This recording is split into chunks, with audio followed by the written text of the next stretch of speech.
This is a Global Skills Podcast, conversations that shape the future of work and learning. We're exploring how we close the skills gap and build a future where everyone has the chance to thrive. From education to business, connecting people, ideas, and opportunities that drive change. It's about collaboration, curiosity, and creating real impact today. Because every skill learned brings us one step closer to a more inclusive world. The Global Skills Podcast, where learning and opportunity come together. Welcome to the Global Skills Podcast. Today we have Anne Hubbard, is the Head of Learning Support and SEN at Bancroft School in London, where she has spent over a decade shaping inclusive education and championing evidence-based support for neurodiverse learners. With deep expertise in assessment, access arrangements and compliance under the Equality Act 2010, she advises on effective, reasonable adjustments that enable every student to thrive. Anne is also a passionate advocate for rethinking how we assess young people, challenging systems built around outdated notions of average. Her work connects schools, teachers and families in creating environments where neurodiversity is understood, supported and celebrated. Anne, you're very, very welcome to the episode. Thank you, Vanessa. It's great to be here. So I would love to start off and understand, and I ask most guests this question, how did you end up in the career path that you're in?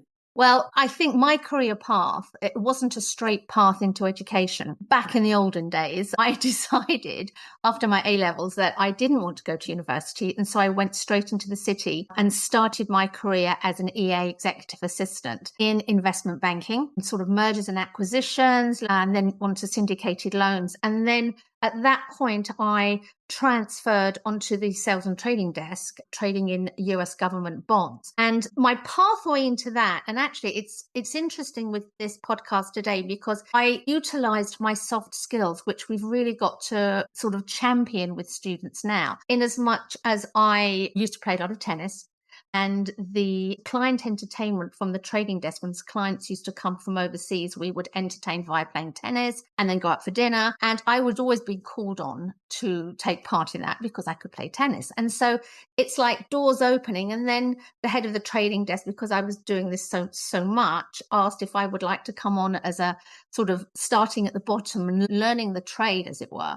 And that's really where my career took off in terms of trading and selling US government bonds to central banks and to other sort of corporations. I did that for a few years, loved it, and then started my family. I then, while my children were quite young, embarked on a law degree, and after 2 years felt that I couldn't balance my life with that. So sort of took a step back and went into learning British Sign Language, which I loved, which was 1 day a week at college. And from there, that was my start into education. From there, I went into a girls' grammar school to support a deaf child, which involved signing all the lessons, working with that student, but also working with the teachers and sort of being a go-between between the student and the teachers. And I worked with her from age 11 until she left after doing A-levels, and then took a sort of sidestep, I guess, into the private sector and specializing more in special educational needs and everything to do with SEND. And that's really, in a nutshell, as you can see, not a straight path, but that was how I've got into education. And I think maybe if we hone in on this point, because it's incredible how diverse to go from trading to law to then education, but from a different lens, and now to mainstream primary. Maybe my question is really around, I think there's a lot of pressure on young people today and there's always been this pressure, choose your path, choose the degree and choose the path. And now I think today it's even impossible to do that. What would you say to young people listening today? I think today, I mean, our young people, certainly the students that I work with, that is our future of our young workforce. And it is a brave new world. I know there's been this term brave new world sort of spoken about a lot, but it really is our students that have had to navigate. There's two aspects of it. The first is the virtual world. They've had to navigate a virtual world, living through the COVID pandemic, where they could become isolated. They've had online teaching. The human interaction hasn't been there. And so their soft skills, these human-centric skills that we talk about, haven't really been developed. Add into that mix the rise of AI. And students have to think now outside the box in how can I promote my brand as a student to make me more attractive to employers. So that's one section I think that they've got to navigate. And the other section, which might be another podcast in itself, is our awareness of everything neuroscience. And with that comes an increased rate in diagnosis of neurodiverse profiles. And that brings a different skill set for these bright children that have a neurodiverse profile, because that has nothing to do with the IQ, but it's a way of how do they sell their skill set to employers. And also, on the other hand, how employers need to recognize and hone in and support that workforce with their diversity of thought in making workplace adjustments. So it's a huge area that I think our young people now have to sort of navigate against. And our role as educators need to develop the skills that employers are looking for right from the go in secondary education. I think recently, or so recently to this week, there's been a lot of, or you can always see a lot of bad press about AI. And I said, we do have to, it's here to stay. We have to fall in love with it. We have to work with it. It has to be our best friend. I think the Times this week published an article where the OBR were projecting a potential threat of 40% of our labour, we're losing our labour skills over the next 10 years to AI, primarily in the sort of administration and secretarial jobs. But that will have a knock-on effect, I feel. And I think it's already being seen with entry-level jobs. So the entry-level jobs graduates would normally apply for, where they would be able to learn, it would be a pathway to learning the industry of their choice. So that would involve maybe report writing, some analytical work, research work. But those jobs are really few and far between now because of the role of AI. And AI can really do that role for employers. And so with, I guess, on running it alongside that, the fact that the UK economy is not growing, a lot of companies are holding back on hiring and certainly reducing their entry-level roles. So it's something that we have to be, as educators, have to be aware of. And so how do we support our students, I guess, to develop their brand and to make them more attractive in the job market? And that comes back to our honing in on their skills, developing their skills, these soft skills, but working alongside AI. Yeah. Yeah. And it's the Wild West at the moment. It is. Isn't it? Because when you think about it, we don't actually have the full regulation in place by government yet. Yeah. But we're using it in education and industry. The question I would love to ask you, because you're raising such an important point, and we know early talent unemployment rates are rising. If it is the role of education and industry to kind of combine forces and come up with the solution. Yeah. Well, there's a very big gap at the moment between, like, industry are just about keeping up with what they think they'll need. But if you think about the curriculum, and this is not just in the UK, in most countries, that curriculum was designed years ago. Exactly. There's such a disconnect. How can we ever close that gap? I think there was a survey. In fact, I wrote it down. In 2023, IBM conducted a survey to determine the most critical skills that are required in the workforce. And it's really interesting because if you'd asked this question 10 years ago, it would have been completely the other way around. So in 2023, the report stated that 42% of employees are looking for time management skills and the ability to prioritize, compared to the lower end of that report at 28% looking for proficiency in STEM. Now, 10 years ago, that would have been completely the other way around. So as educators and in the classroom, we've got to look at these soft skills, and there are ways that we can implement this in terms of time management and organization. I think when we're looking at a student as a brand, we have to educate them in AI, but how to use AI to support their learning. So, for example, AI can be really useful for reducing a lot of content that they are asked to study. It can be useful in preparing revision notes for tests, which in the past students have had to take a lot of time in preparing those. So if that is saving time, it's then allowing the student to learn and apply that knowledge. So that is a supportive way that students can use AI. When they're going for jobs, they're not going to be expected to know the sort of the real complexities of AI. But I think it's important that they are able to demonstrate how AI can support their learning or save them time. Now, on the flip side, as educators, we've now got to, I feel, look at how we increase the skills of our students in areas like critical thinking, leadership, collaboration, problem solving. Everyone talks about EQ. It's going to be hugely important, and a self-awareness, the empathy skills. And these can be developed within the classroom, but it means delivering a different type of lesson rather than just rote learning or learn and just reproduce. Yeah. And I think what's happening, for example, in the Irish market, the Department of Education have released a skills and competency framework to be adapted by secondary schools. But the actual connection between the framework and the curriculum hasn't yet happened. And really, we're getting to a point, and look, obviously, we work with the Skills Passport for higher education.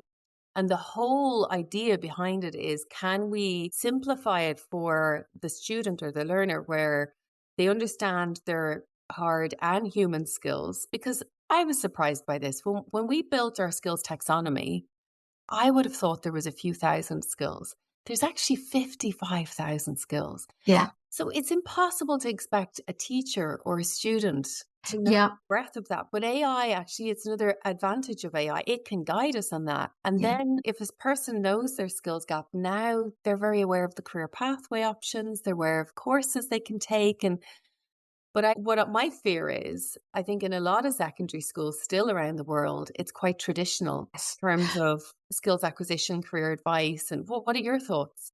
As educators in the classroom, we can adapt our teaching in terms of integrating both skill sets. So as I've said before, using AI to reduce content and improve sort of the speed at which revision cards or revision notes are created.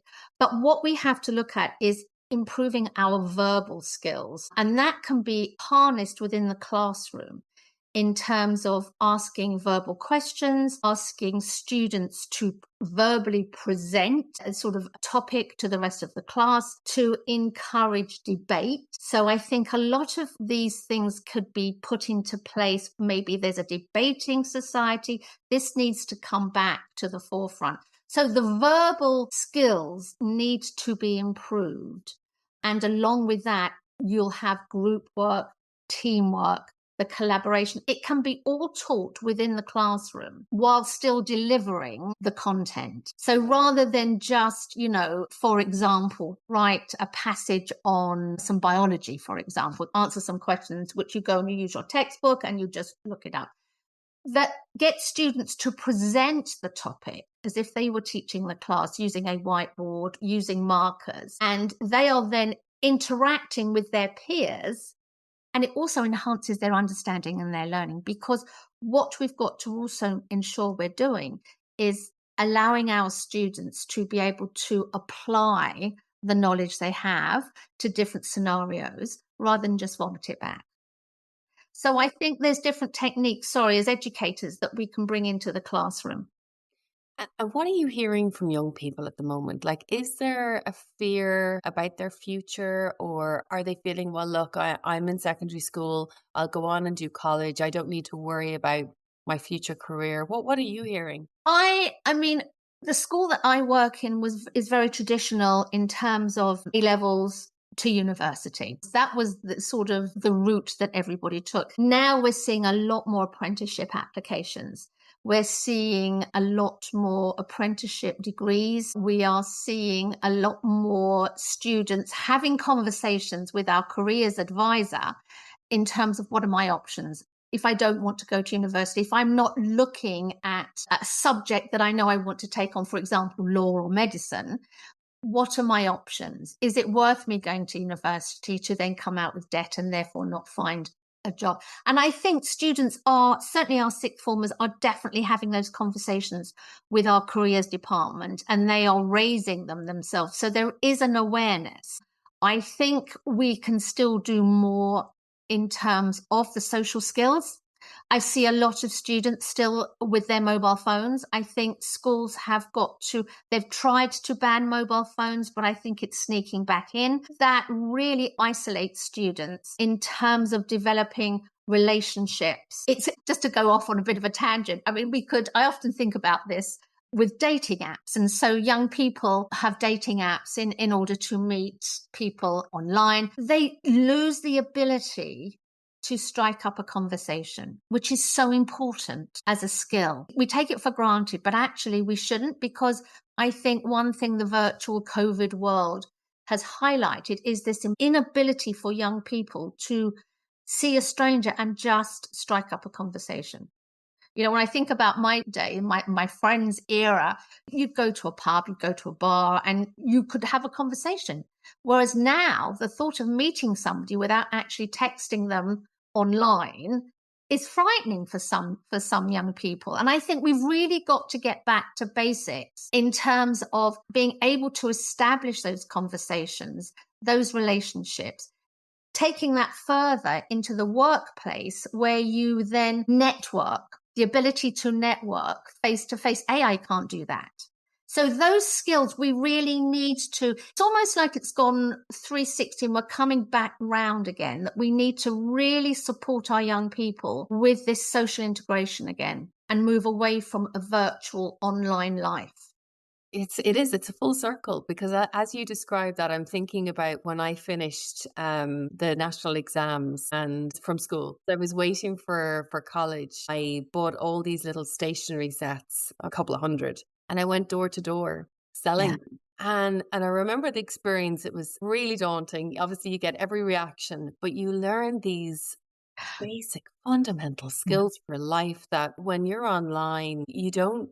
And I think I work with sort of the sixth form students that put together their personal statements, and I try and encourage, you know, whatever they've done academically, or what lecture they've been to, or what book have they read, what have they got out of it, what skill set did that enhance in them. If they were running a society, for example, which, you know, at school, and they want to put that in their personal statement, it's what can you demonstrate that you gained from that? The ability to listen, to work as a team, to collaborate, the ability to actually talk to senior leadership, teachers, as well as students. So this sort of managing up and managing down is a skill that we have to try and enhance. And I think those skills are going to be attractive to employers. I always look at students, I always say, think of yourself as a brand.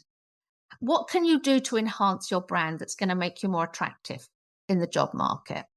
And when you're young, that's really hard. I mean, as an ex-recruiter, definitely when you're dealing with young people, they don't feel that they're a brand. They're very aware of not having the work experience. And I think it's really interesting, this full circle idea where who would have thought, as you said, 10 years ago, we would be today where it is about the human skills. Like, yes, AI can't currently replace that. Ironically, the early talent or the graduates that are coming out of our educational system have probably had the least human skills development in the last few decades. Exactly. I would just, and it's really interesting when we talk about work experience, and I think graduates don't underestimate doing a month or some work. It hasn't got to be really, you know, swinging from the rafters work experience. It can be work experience, working as a barista or something for a couple of weeks or a month in the summer holidays or something like that, because you're developing those personal skills. So there's sort of a number of smaller work experiences can almost add to your CV in terms of showing that the skill sets, that the human skill sets that you've developed. And I really want to leave listeners that are unemployed at whatever age to say there is hope. Like, there is. Roles are going to be created. What is very encouraging through all the interviews we're having is that the message is just keep learning, keep researching. Yes. It doesn't matter if you're 21 or 41 or learn. Because keep following the road and the path and the turnings, whether you're turning right or left. And if a door opens, walk through it, because I in my career have changed so much, but for each role you are learning more skills. And I don't think it's as bleak as some of the sort of papers and sort of commentators would have us believe, there is still a huge place for the human skills, for people skills. And I think that they're going to be in more and more demand as we go into the future. I don't believe AI is going to run the world, but I think we do need to love it, and we need to be able to use it to support ourselves and make life easier so that we can then project the human skills forward. How much do you think career choices and university decisions and apprenticeship decisions is down to instinct? I think a lot of it is down to instinct. I would always say to students, whether they're looking at A-level choices or they're looking at university choices, is you have to do something that interests you and that you are passionate about. There is no point in doing A-levels or a university course if you're not interested in it, because you won't be successful in it. I think going back to just going to open days at university, I say to my students when they're looking at which university should I go to, it's a gut feel. I always say to them, it's like buying a house. You walk onto a campus and you get a feel of whether you are going to be happy at that university. And you have to go with it. I really believe in following your instincts and your gut feel about things, because, if you feel that I'm going to go to this university because that's the right thing to do, and I'm going to study this course because, then I'll come out of it and I'll definitely get a job. I think that's short-sighted. I think also we mustn't look too far ahead. I think that with university, it gives us a skill set, but it's not set in stone. Your career path doesn't have to be set in stone. And, life throws curveballs at you all the time. And so if it throws you a curveball, you have to have the resilience, which you can develop, to be able to say, okay, this is the situation now, so I'm going to go left or I'm going to go right. And that's exciting. That's really exciting. It means, life is exciting. Couldn't agree more. These are really nice words to share, because I think when you're young, this maybe it's the system that we currently have where it's pressure to do exams, Yes. learn and pass and do the best you can. And then all of a sudden, in essence, what we're saying is enjoy the ride. I know. And it's tragic, because when I see my year 11s, where they're doing GCSE, so they're doing like 9 or 10 subjects, which I always think in a way is harder than A-levels, because you're doing subjects that you really don't care about, but you've got to do them. And then, so they work really hard, they get the results, they do really well, they come back for lower six in the sixth form when they start their A-levels, and no one really cares about their GCSEs. And it always breaks my heart, because I always feel that they need to rejoice for a year on how hard they worked before doing the A-levels. It's the system we have. Is there room for improvement? I think there absolutely is. I think the education or the curriculum needs to move in line with technology developments. I think doing 10 GCSEs probably isn't particularly constructive. I think there's other courses that students could take on rather than just doing 10. But I think it will change. I think it takes time, which is a shame, because as always, I think governments or ministers are always slow to the uptake. And it's the people that are actually in the industries that can see what needs to happen. But of course, then it's like them bringing government policy, etc., to actually act in a timely manner. In the Middle East, in China, AI is already not only in secondary, but it's in primary. They have it in the curriculum. Even in America, it's the time, and especially if I know we have listeners from government, it's now. And I think there's a big opportunity to create roundtables where you have, and it can be virtual. I don't think we all need to be in person, if it means speed and sharing. And one thing I'm very passionate about is this like common skills language, connecting skills to career pathways, to jobs, to learning, so that we're recognizing the same skills, we're analyzing all the pathways, we're adding new skills monthly as they're being developed by industry. And that's the role that government and industry need to play, to give education the information they need to develop. Absolutely. Yeah, to support that pathway, 100%. What is the future? And I know this is a really tricky question, but if you were to kind of crystal ball educational system in a few years' time, or maybe the question should be, what would you like to have seen happen? I think what I would like to see, from my experience actually, is not just educating students, but educating parents. we have a lot of parents that have unrealistic expectations of their children that put a lot of pressure on their children. And I would like to see more work done in terms of involving parents in that educating process. I think I would like to see more vocational topics taught alongside the traditional subjects. I think I'd like to definitely keep parents more in the loop. This is a school's policy. I think I would like to see more information sharing in terms of the curriculum, in terms of expectations with parents, so that children can be supported. So you have this sort of cohesive support from a child in school. And then when they go home, parents are more aware of actually what the curriculum entails and can support their child along. I see quite a bit of a disconnect in my area in terms of parental expectation and reality expectation of that child. And I see a lot of pressure put on children, which can, enhance mental health issues and self-esteem. And I think if there was more education for parents, maybe that it would lessen that on their children. I don't know if that's answered the question, actually. Well, I think you've raised a really good point because, again, a lot of professionals were parents. Yeah. And this is new uncharted territory. We can't say 20 years ago, when I went to school and did a degree and it's changed. And you're right. Like, not only do our kids need development in human skills, like we need development and understanding the new career pathways. In fact, you're just reminding me of a conversation recently with someone high up in a school. And they were saying to me that a lot of the parents were sort of, the top performing students, the expectation was that they would go into law and medicine.